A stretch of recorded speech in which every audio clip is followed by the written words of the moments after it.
So the 20th question is using the fact that sine of a plus b is equal to sine a cos b plus cos a sine b and the differentiation, obtain the sine formula for cosines. That means you have to some formula for cosines. That means you have to find out what is cos of a plus b equal to.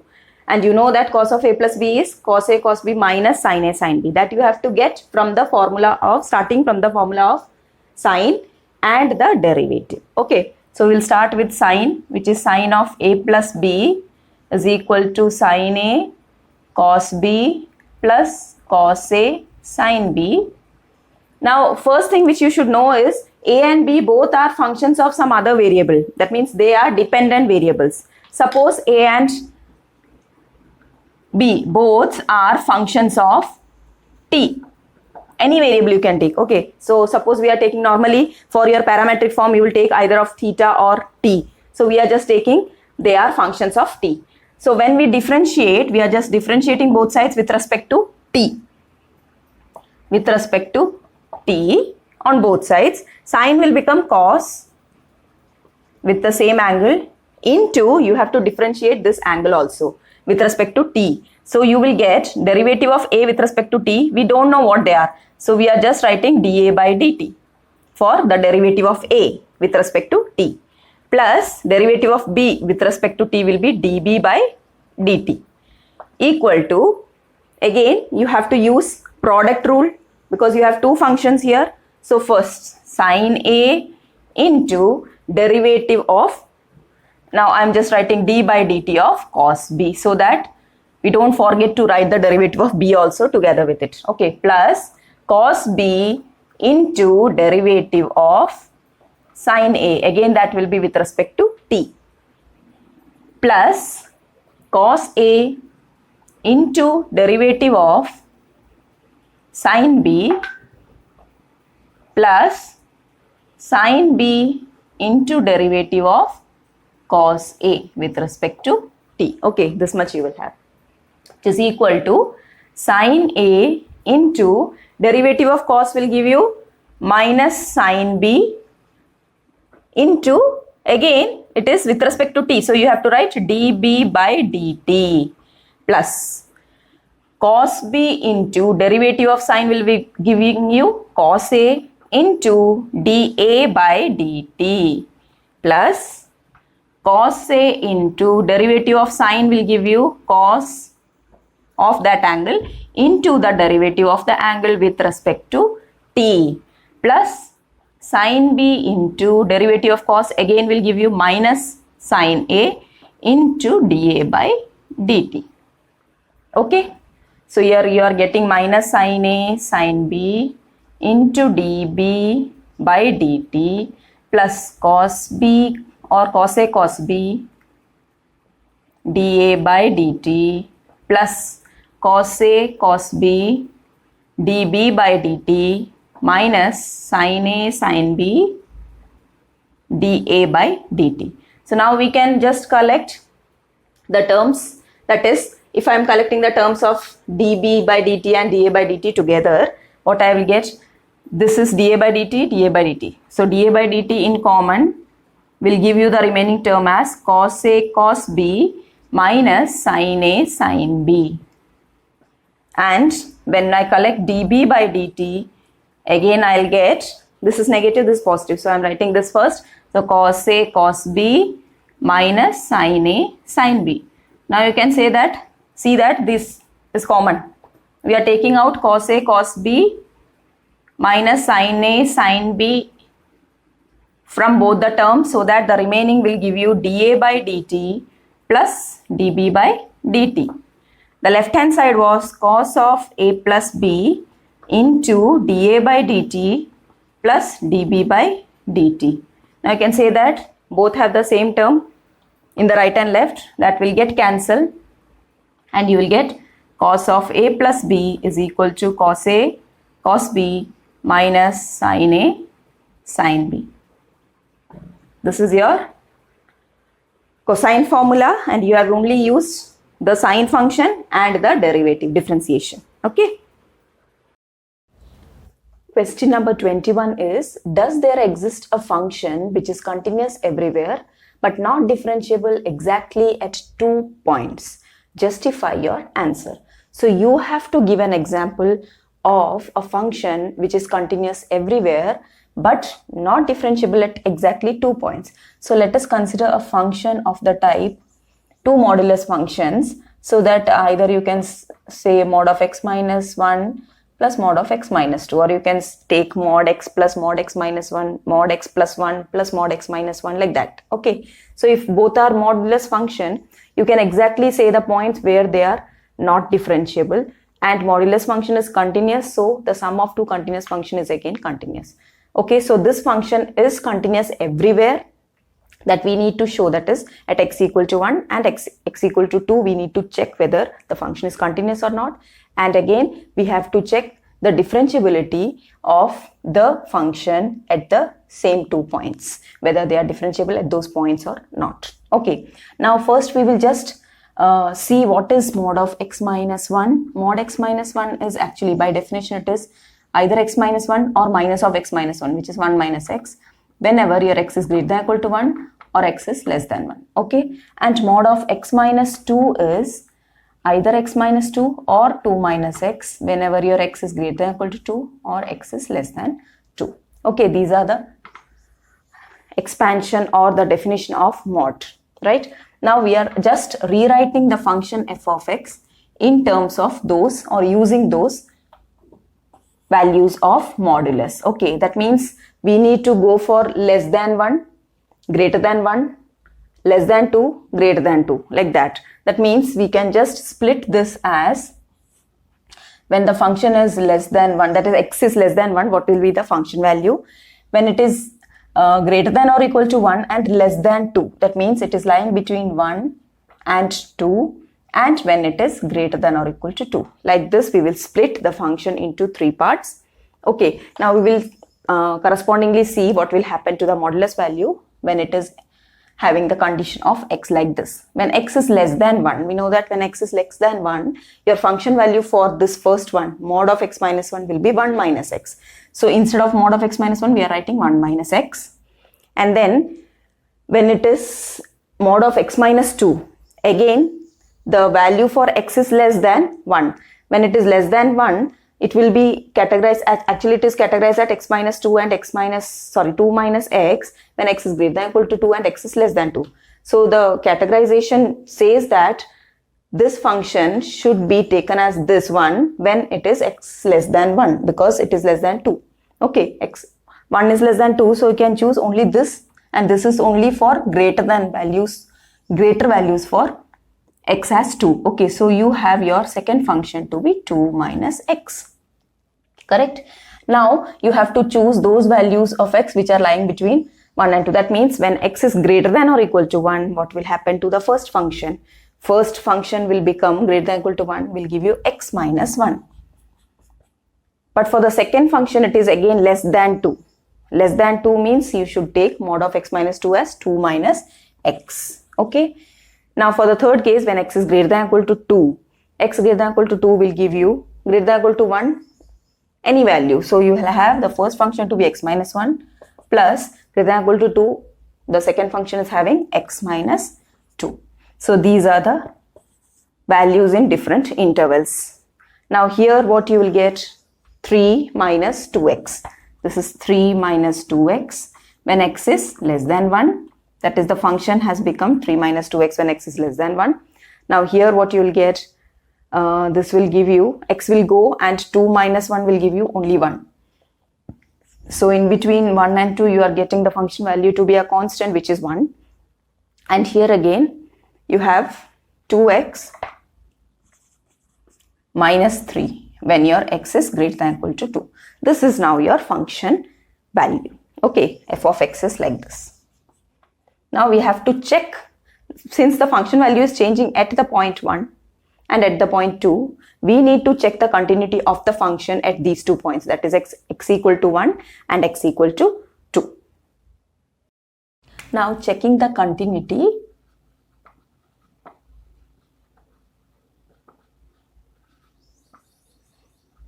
first we will check the function is continuous at x equal to 1 or not. Okay, so for that you have your LHL is equal to limit x tends to 1 minus f of x. Now when it is x tends to 1 minus, which value you will choose? This one. This is your less than 1 value. So it is limit x tends to 1, 3 minus 2x. Now replace the value of x with 1. You will get 3 minus 2 into 1, which is equal to what? How much you are getting? 1. 3 minus 2 is 1. Okay. Now you are checking RHL, which is limit x tends to 1 plus f of x, which will give you limit x tends to 1. What is your f of x taken as? When it is greater than or equal to 1, you have to choose the function value as 1. So you'll get 1, which is again 1. Okay, RHL is 1. Now at the point that is f of 1, again you have to take at equal to, you have 1. So that you can say that therefore LHL is equal to RHL is equal to f of 1. That is, the function is continuous at x equal to 1. Now you have to check the continuity for at x equal to 2. Because remaining all the points, it will be continuous. We need to check only those points where there is a dilemma or there is a change of the function, whether it will be continuous or not. Remaining everywhere it will be continuous. Okay, less than 1 values, greater than 2 values, everywhere it will be continuous, and in between also.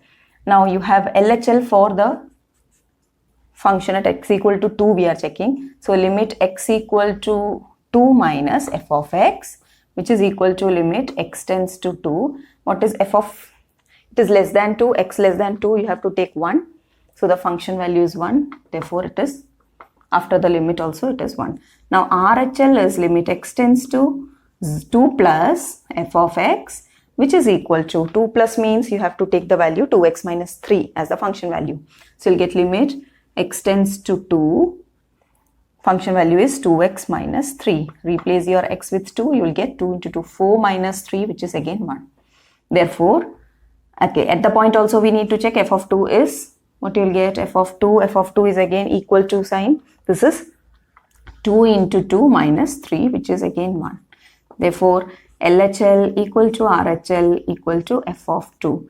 Hence, your function is continuous at x equal to 2 also. That means you can say that the function is continuous everywhere. Therefore, f is continuous. The taken f of x is continuous everywhere. The only points of discontinuity, if it was having, were your 1 and 2, and that we have clarified that they are continuous. Okay, that is, the function is continuous at x equal to 1 and x equal to 2. So the function is continuous everywhere. Now checking for the differentiability. Now we need to check whether the function is differentiable at the points. Actually, our purpose is to show that the function is not continuous, or it's not differentiable at exactly 2 points. On those 2 points we are checking, that is at x equal to 1 and at x equal to 2. Now for at x equal to 1, we have LHD, left hand derivative, as limit h tends to 0 minus is denoting the left hand side. Okay, f of the function is f of x plus h minus f of x by h. Now instead of x we can replace with 1. So your definition becomes f of 1 plus h minus f of 1 divided by h. Okay, now we are just rewriting or just substituting value of f of 1 plus h, but you have to remember that this is from the left hand side of h, that is h tends to 0 minus means you have to take the lesser value from, it will be 1 minus something, so it is less than 1 value. Okay, so which function value you have to choose is 3 minus 2x, and instead of x you have to replace it with 1 plus h. Okay, so it becomes limit h tends to 0 minus f of, that will give you 3 minus 2 into 1 plus h. This is in bracket minus f of 1 means it is 1 only. So it is 1 by h.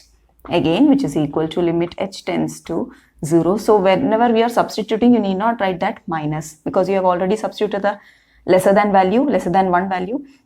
Now here you will get 3 minus 2 minus 2h minus 1 by h, which is equal to limit h tends to 0. How much you are getting? 3 minus 2 minus 1 will give you 0, minus 2h by h, which is equal to minus 2. So your left hand derivative is minus 2. Now going for the right hand derivative, the meaning is limit h tends to 0 plus f of 1 plus h minus f of 1 by h. But when we replace the value of f of 1 plus h, you have to take a value which is greater than 1. Greater than 1 means the function value is 1.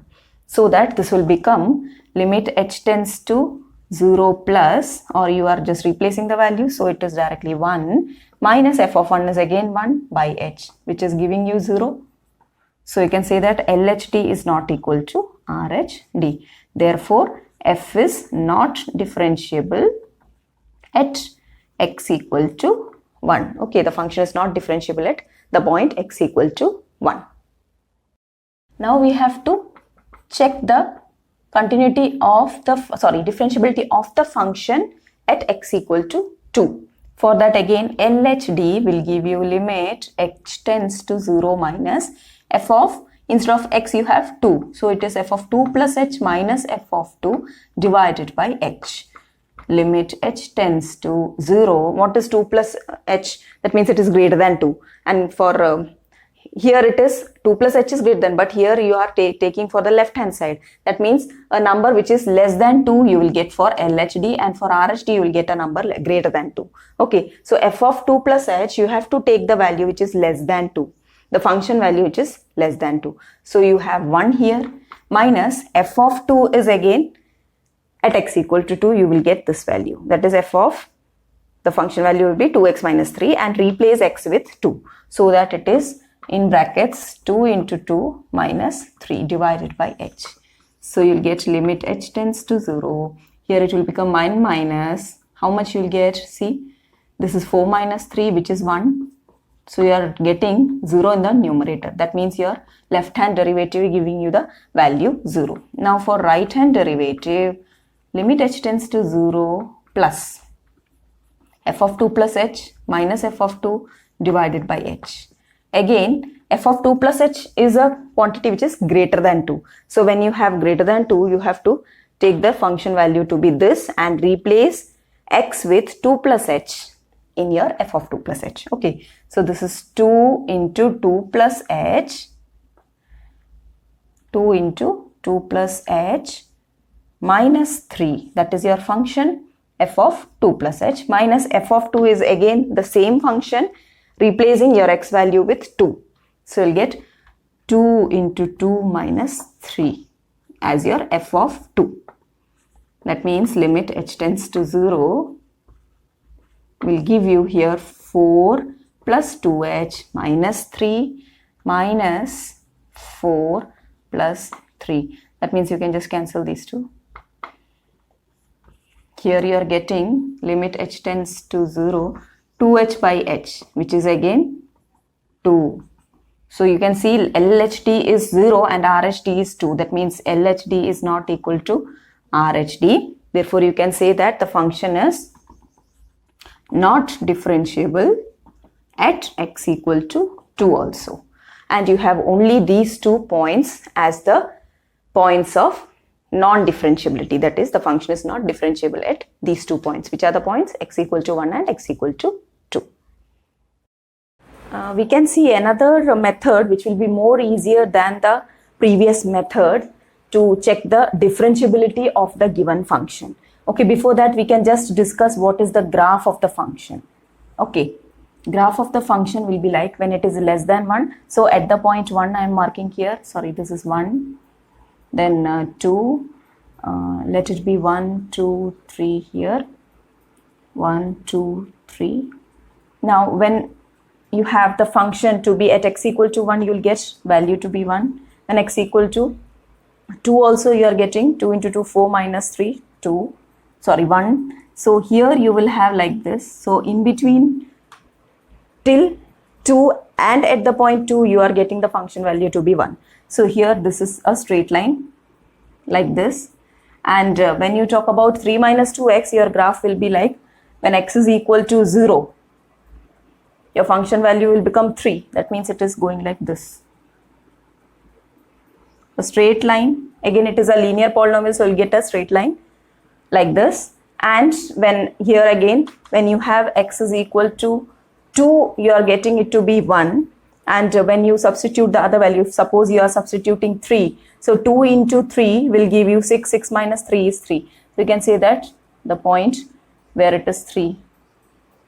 Okay, for 3, you will get 3. Okay, so like this the graph is going. So this will be your y equal to 2x minus 3. This will be your y equal to 3 minus 2x, and this will be your y equal to 1. Like this you are getting a graph. Okay, this is a straight line. Now, here itself you can say that, see that it is continuous graph. Now the differentiability to check is at this point and this point, because here the value is getting changed. Okay, now the easiest method which I talked about is you can just find out the derivative of the function from the given this function. That is, when your x is less than 1, the function value is 3 minus 2x. That means when you take the derivative, you will get 3. Derivative of 3 is 0 minus 2. So here you will get minus 2 at x. X derivative is 1. So minus 2. And derivative of 1 in the interval in between 1 less than equal to x less than 2, you will get the function value is 1. So the derivative of 1 is 0 here. Then when you talk about x is greater than equal to 2, the function value is 2x minus 3. Its derivative will be 2. So this is what you are getting your f dash of x to be. Now in order to check the left and right derivative, LHD at x equal to 1, if I am checking, LHD will be what? Equal to, you have to take the left, right? Left of at x equal to 1, the left value will be what? Minus 2, right? Less than 1 value is minus 2. And what about RHD? You just see, RHD means it is greater than 1. Greater than 1 value is 0. So here itself we are getting that LHD is not equal to RHD. Therefore, the function is not differentiable at x equal to 1. Now talking about x equal to 2, what you will get LHD as? X equal to 2's left side means x less than 2. The function value is 0. And RHD is the function value when x is greater than 2. You are getting to be 2. So that you can just see LHD is not equal to RHD. Therefore, f is not differentiable at x equal to 2 also. Hence, it has only 2 points of non-differentiability, that is x equal to 1 and x equal to 2. Okay. So, question number 22 is y is equal to, you have been given a determinant and you have to find the derivative of that determinant, and that will be like that. So, how will you differentiate? There are two methods to find the derivative of a determinant. For this case, if you are expanding the determinant and then finding out the derivative, that is one case. Another case is if you have a determinant of order 3, then you will have the derivative as a sum of 3 determinants. That means if you have y is equal to f of x, g of x, h of x, L, M, N, A, B, C, then the derivative, which is y dash, is given to be the sum of 3 determinants, where first determinant will be found out or written as the derivative of the first row, derivative of the elements in the first row. Second determinant will be written as the remaining will be written as such. That means when we are finding out the derivative of the first row, the second and third row will be written as such, how it is given there. Okay. And for the second determinant, it will be like first and third will be written as such, and you will write the derivative of the second row's elements. Third determinant will be, you will write the derivative of third row and remaining as such. Understood? That is the method to find out the derivative of a determinant. So first derivative of this means d by dx of, since it is dy by dx, it's d by dx of f of x, d by dx of g of x, d by dx of h of x. That is first row's derivative. Second row, as such we will write Then for the second determinant, you have to write the derivative of this. Remaining will be as such. That is, this is f of x, g of x, h of x, a, b, c written as such, and derivative of d by dx of L, d by dx of m, d by dx of n. Again, you have f of x, g of x, h of x, and the second row written as such.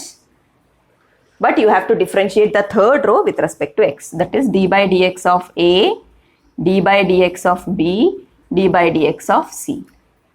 So here you will get the derivative of f dash of x will be, notation only you can use because you don't know what is a function. So f dash of x, g dash of x, h dash of x, L, M, N, A, B, C plus determinant of f of x, g of x, h of x. What is the derivative of L, M, N are constant. So derivative of a constant with respect to x will be 0. Again constant, derivative 0, derivative 0. A, B, C plus f of x, g of x, h of x, L, M, N, and derivative of a with respect to x is 0, derivative of b 0, derivative of c 0. Now you know that for the determinants property, what is that? If you have the total row of one determinant, all the elements of the row as 0, the determinant value will be 0. So that you are getting this to be f dash of x, g dash of x, h dash of x, L, M, N, A, B, C plus this will give you 0 plus the other one also expansion give you 0. That means your answer will be only f dash of x, g dash of x, h dash of x, L, M, N, A, B, C. Okay. So this is the procedure used to find out the derivative of a determinant. Or else you can just go for the expansion. How you expand for this element into the determinant of this, minus this element into the determinant of these two, then plus h of x into the determinant of this. After that you can just differentiate with respect to x. That will also give you the answer. But you have to again rewrite it as the determinant. The answer which you are getting should be written like this. Okay. Question number 23 is, if y is equal to e raised to a cos inverse x minus 1 less than equal to x less than equal to 1, show that 1 minus x square into d square y by dx square minus x into dy by dx minus a square y is equal to 0. So we will start the question with y equal to e raised to a cos inverse x. Differentiating both sides with respect to x, what we will get is y dash is equal to e raised to a cos inverse x, because e raised to anything's derivative is e raised to the same thing, into, since it is not x, you will get the derivative of a cos inverse x also together with it.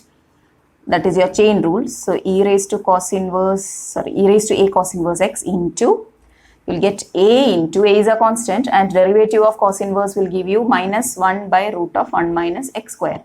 Now just take this denominator to the other side so that the question becomes, the left hand side becomes root of 1 minus x square into y dash is equal to minus a e raised to a cos inverse x. Okay. Now again we have to differentiate with respect to x. Why we are differentiating? Because we need a term like y double dash or d square y by dx square. So again differentiating, you will get, here again you have to apply your product rule because you have two terms depending on x, so that you will get root of 1 minus x square into derivative of y dash will become y double dash plus y dash into derivative of root of 1 minus x square will be giving you 1 by 2 root of 1 minus x square into derivative of 1 minus x square, which is minus 2x, is equal to minus a e raised to a cos inverse x into derivative of a cos inverse x. Because derivative of this one, a is a constant, so minus a kept as such, and derivative of e raised to a cos inverse x is giving you e raised to cos inverse x into d by dx of a cos inverse x. Okay, so here 2 get cancelled and this will become 1 by root of 1 minus x square into y double dash minus xy dash divided by root of 1 minus x square is equal to, here you will get minus a e raised to a cos inverse x into derivative of will give you again a by negative a by root of 1 minus x square. So that these two will give you minus minus plus a square e raised to a cos inverse x divided by root of 1 minus x square. Okay. Then what we have to get like this. That means we are just taking this to the other side. Okay. So after taking this term to this side, to the left hand side, what you will get, root of 1 minus x square into root of 1 minus x square, which will become 1 minus x square y double dash minus xy dash divided by you have, and this has been multiplied, means that will go equal to a square e raised to a cos inverse x. Now e raised to cos inverse x is nothing but your y. Okay, so we are just replacing this term as a square y. Okay, and you got the answer. 1 minus x square into y double dash is same as d square y by dx square minus x into y dash is same as dy by dx. This can be again written as, if you want equal to be 0, you just take the right hand side part to the left side. Minus x dy by dx minus a square y is equal to 0. Okay.